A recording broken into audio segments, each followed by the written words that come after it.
আগামী ৩ জুলাই থেকে শুরু হতে যাচ্ছে মাধ্যমিক পর্যায়ের ষান্মাসিক সামষ্টিক মূল্যায়ন।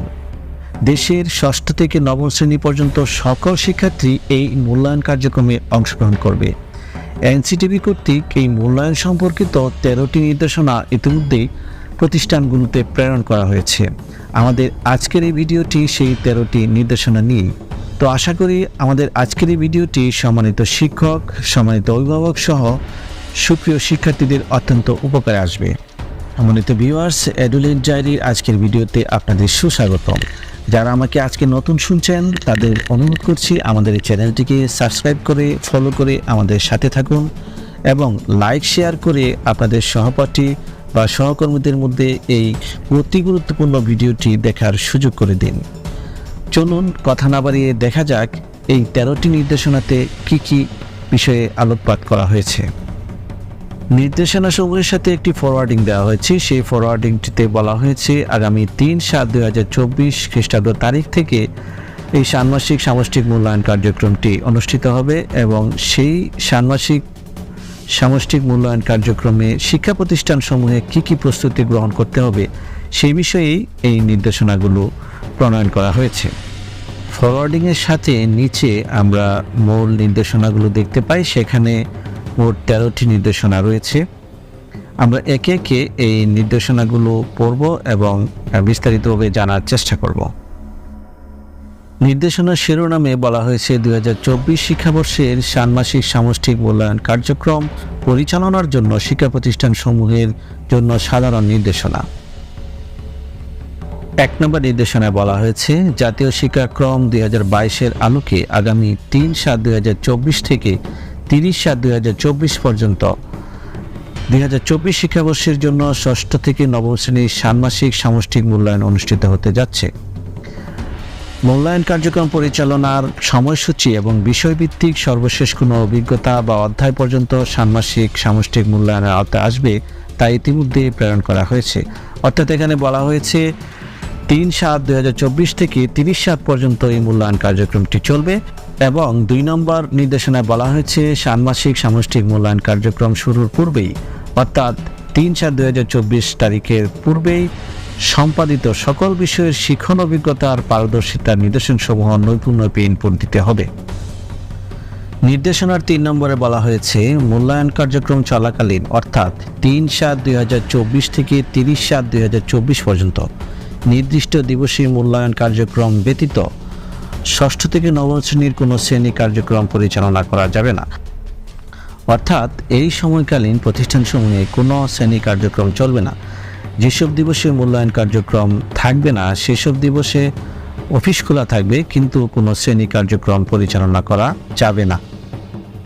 নির্দেশনার 4 নম্বরে বলা হয়েছে প্রেরিত সময়সূচি অনুসারে নির্ধারিত দিনে একটি বিষয়েরই মূল্যায়ন অনুষ্ঠিত হবে।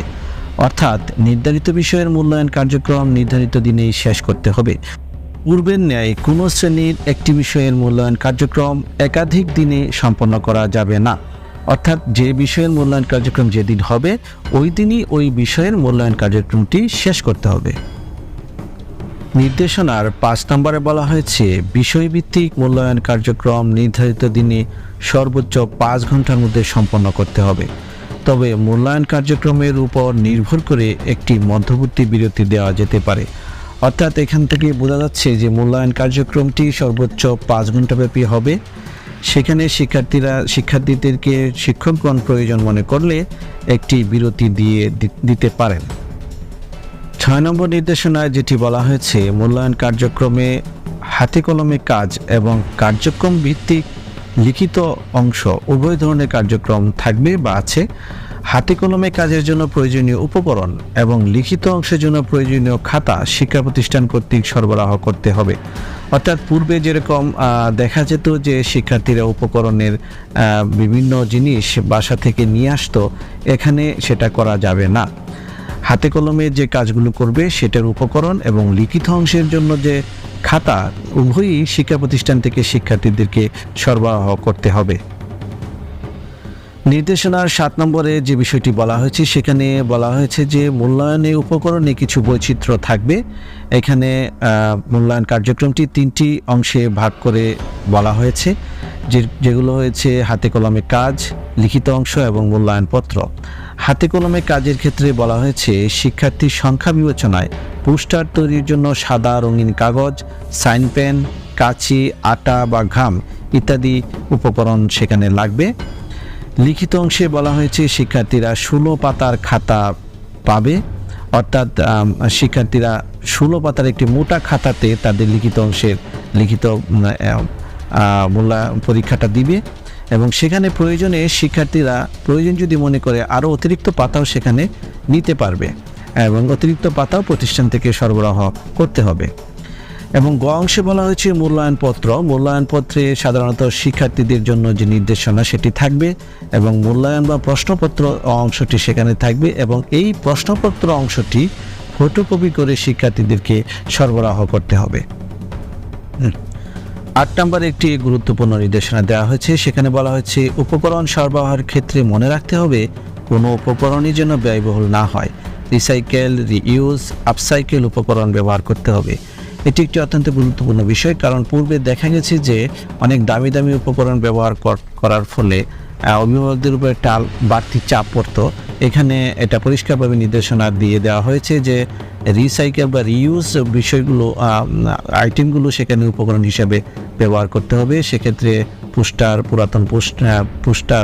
পুরাতন ক্যালেন্ডার এগুলো সেখানে ব্যবহার করা যেতে পারে, যাতে শিক্ষার্থী বা অভিভাবকদের উপর কোনো চাপ না পড়ে। 9 নম্বরে সে বিষয়টিকে আরও পরিষ্কার করে দেওয়া হয়েছে, সেখানে বলা হয়েছে অভিভাবক বা শিক্ষার্থীকে উপকরণ সরবরাহের জন্য কোনো নির্দেশনা প্রদান করা যাবে না।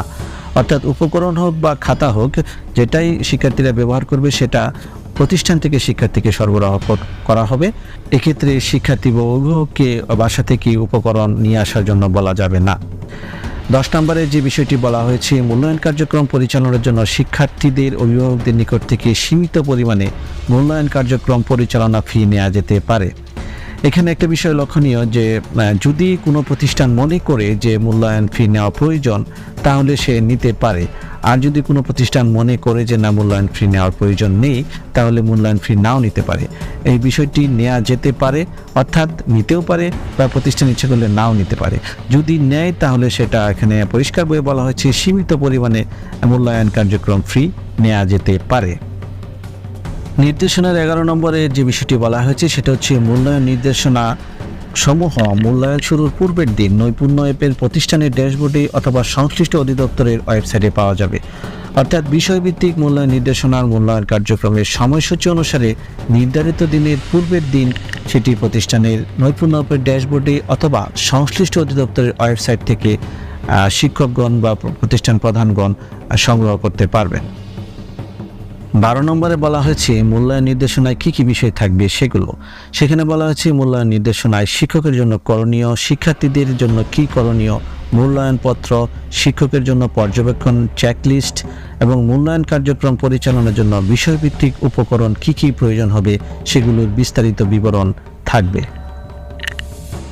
এবং সর্বশেষ 13 নম্বর নির্দেশনায় শিক্ষার্থীদের মূল্যায়ন কার্যক্রম পরিচালনা শেষে শিক্ষার্থীদের অর্জিত পারদর্শিতার যে রেকর্ড, যেটাকে আমরা সংক্ষেপে পিআই বলি, পারদর্শিতার নির্দেশক, সেগুলো কখন নৈপুণ্য অ্যাপে ইনপুট করতে হবে সেই বিষয়টি বলা হয়েছে। এখানে বলা হয়েছে যে নির্দিষ্ট সময়ের মধ্যে ইনপুট দিতে হবে। নির্দিষ্ট সময় বলতে সাধারণত 7 দিনের কথা বলা হয়ে থাকে, তবে এক্ষেত্রে নিশ্চয়ই মূল্যায়ন নির্দেশনায় বলা থাকবে যে কত দিনের মধ্যে নৈপুণ্য অ্যাপে এই পিআই বা পারদর্শিতার নির্দেশক সমূহ ইনপুট দিতে হবে, সেটা অবশ্যই মূল্যায়ন নির্দেশনায় বিস্তারিতভাবে বলা থাকবে। তো এই ছিল মোট 13টি নির্দেশনা। আমরা যদি গুরুত্বপূর্ণ বিষয়গুলো আর একটু দেখার চেষ্টা করি তাহলে আমরা দেখতে পাই শিক্ষার্থীরা এখানে লিখিত অংশের জন্য 16 পাতার একটি মোটা খাতা পাবে। অর্থাৎ যেটা বলা হচ্ছিল যে নতুন কারিকুলামে লিখিত পরীক্ষা নেই, সেটি আসলে কোনোভাবেই সত্যি নয়। এখানে শিক্ষার্থীরা লিখিত পরীক্ষায় অংশগ্রহণ করবে, সেখানে তারা 16 পাতার একটি মোটা খাতায় লিখিত অংশের পরীক্ষাটি দিবে এবং শিক্ষার্থীরা উপকরণ যে সব উপকরণ ব্যবহার করবে সেসব উপকরণের জন্য শিক্ষার্থীদের বা অভিভাবকদের বাড়তি কোনো চাপ নেওয়ার প্রয়োজন নেই। যে সকল উপকরণ প্রয়োজন হবে সেগুলো প্রতিষ্ঠান থেকে শিক্ষার্থীদেরকে সরবরাহ করা হবে।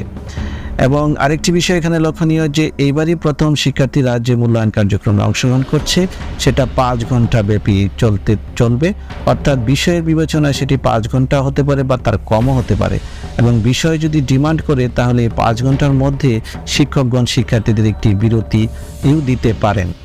তো এই ছিল মোটামুটি আজকের আলোচনা। আশা করি আজকের এই ভিডিওটি সম্মানিত শিক্ষক, সম্মানিত অভিভাবক এবং সুপ্রিয় শিক্ষার্থীদের অনেক উপকারে আসবে। তো যাওয়ার আগে আবারও আপনাদের প্রতি রিকোয়েস্ট থাকবে, যারা এই চ্যানেলে নতুন জয়েন করেছেন তারা চ্যানেলটি সাবস্ক্রাইব করে রাখতে পারেন, কারণ এই চ্যানেলটিতে শিক্ষণীয় অত্যন্ত গুরুত্বপূর্ণ বিষয়সমূহ এর ভিডিও আপলোড করা হয়ে থাকে। আপনারা চ্যানেলটি সাবস্ক্রাইব করে রাখলে ভিডিও আপলোড করার সাথে সাথে অতি দ্রুত আপনাদের কাছে সেই ভিডিওটি পৌঁছে যাবে। তো আবারও নতুন কোনো ভিডিও নিয়ে আপনাদের সামনে হাজির হব। সে পর্যন্ত সবাই ভালো থাকবেন, সুস্থ থাকবেন। আল্লাহ হাফেজ।